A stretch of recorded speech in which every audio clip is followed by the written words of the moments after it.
Здравейте, ще ви представя моята гледна точка за новия скенер на Shining и какво ми направи впечатление още от начало. Първото нещо, което ми направи впечатление, разбира се, е това, че скенерът е изключително малък, лек и приятен на допир.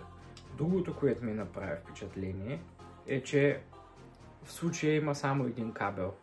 Това много ми допадна, тъй като няма допълнителния захранващ кабел и нещата стават все по-опростени, което според мен е супер.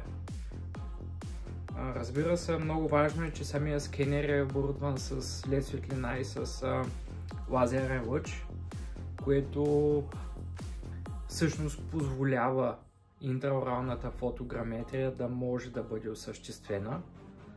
Съответно, сканбодитата, чрез които работи системата, идват в комплект с скенера.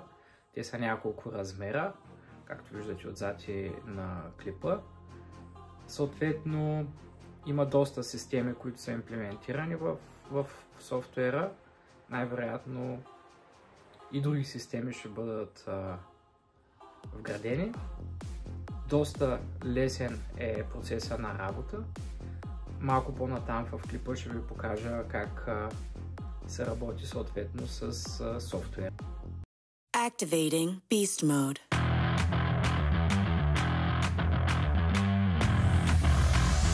3, 2, 1, go.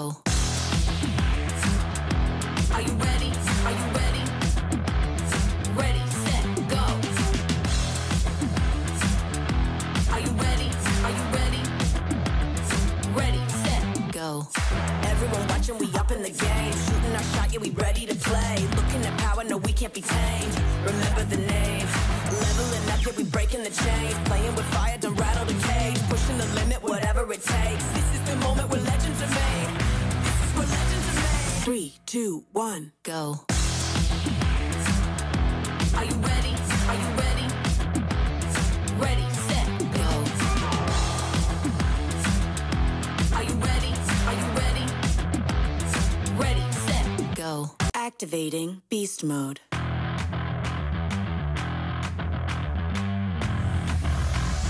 3, 2, 1, go. Are you ready? Are you ready? Ready, set, go. Are you ready? Are you ready? Ready, set, Go. everyone watching, we up in the game. Shooting our shot, yeah, we ready to play. Looking at power, no, we can't be tamed. Remember the name. Leveling up, yeah, we breaking the chains. Playing with fire, don't rattle the cage. Pushing the limit, whatever it takes. This is